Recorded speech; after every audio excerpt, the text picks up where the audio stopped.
대한민국은 더 이상 구경꾼으로 남아서는 안 됩니다. 우리는 전쟁광 이스라엘의 집단 학살을 강력히 규탄합니다. 이스라엘이 230만 팔레스타인을 멸절하기 위해 수단과 방법을 가리지 않고 집단 학살을 자행하고 있는 현실이 너무 무섭고 두렵습니다. 하마스의 민간인 공격은 분명히 잘못입니다.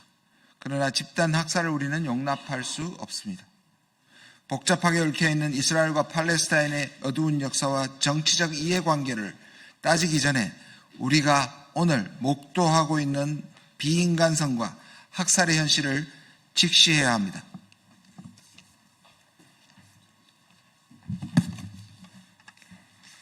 지난 9월 16일 UN 인권위원회 조사위원회도 이스라엘의 행위를 집단 학살, 제노사이드라고 하죠.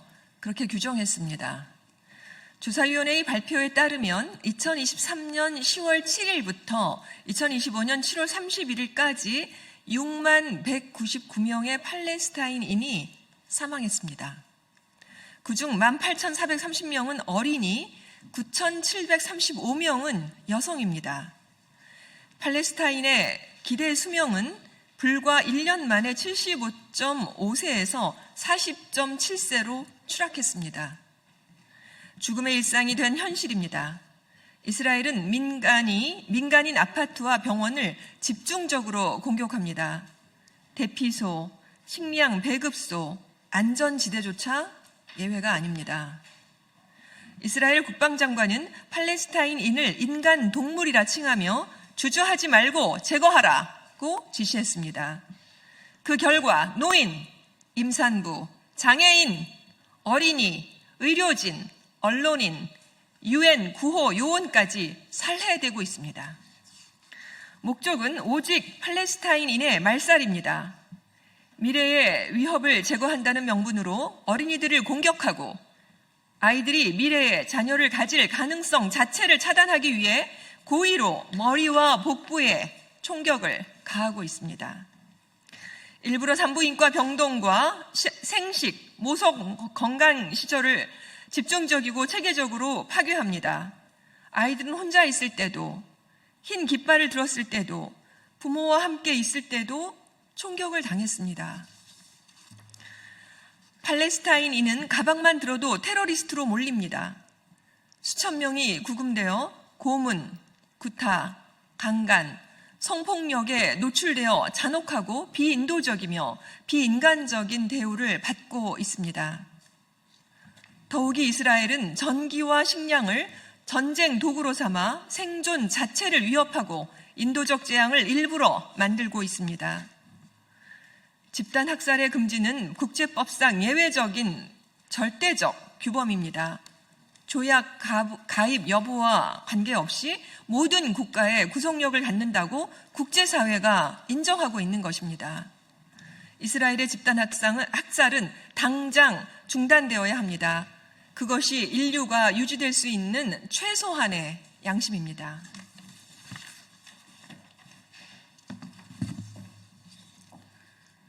대한민국 먼 나라 일이고 거기까지 신경 쓸 여력이 없다는 이유로 비겁한 회피를 해서는 안 됩니다. 애써 외면하거나 침묵하는 사이 우리는 참혹한 범죄 행위에 가담하게 됩니다. 실제로 이스라엘의 집단 학살에 한국의 무기와 장비가 사용될 수도 있습니다.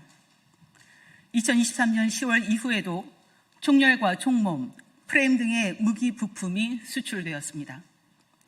국제법은 집단 학살, 전쟁 범죄에 사용될 것을 알면서 무기를 이전하는 것을 명백히 금지하고 있습니다. 한국은 즉시 이스라엘에 대한 무기 수출을 중단해야 합니다.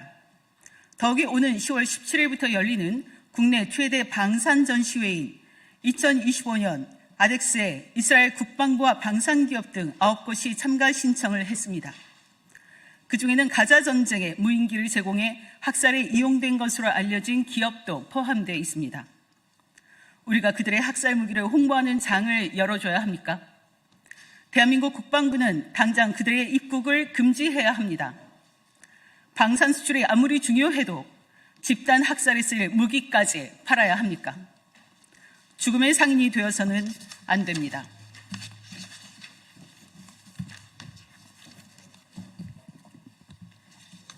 한반도의 평화를 강조하면서 팔레스타인의 평화를 외면한다면 그것은 모순입니다.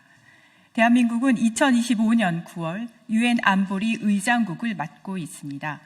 우리 대통령은 이제 곧 유엔 총회 기조연설과 안보리 회의를 직접 주재합니다.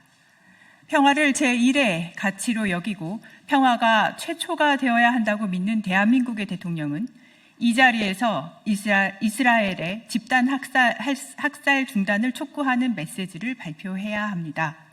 또한 미얀마, 러시아에 취했던 무기와 전략 물자 수출 통제와 마찬가지로 국제법에 따라 이스라엘에 대한 무기 수출 전면 금지를 선언해야 할 것입니다. 또한 우리 정부는 팔레스타인의 독립국가 지위를 인정해야 합니다. 두 국가론을 주장하면서 팔레스타인 국가를 인정하지 않는 것은 위선입니다.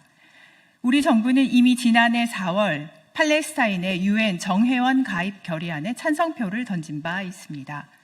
우리는 이스라엘의 집단 학살을 강력히 규탄합니다. 대한민국이 더 이상 구경꾼으로 남아서는 안 됩니다. 침묵은 공모입니다. 비겁한 회피는 동조입니다.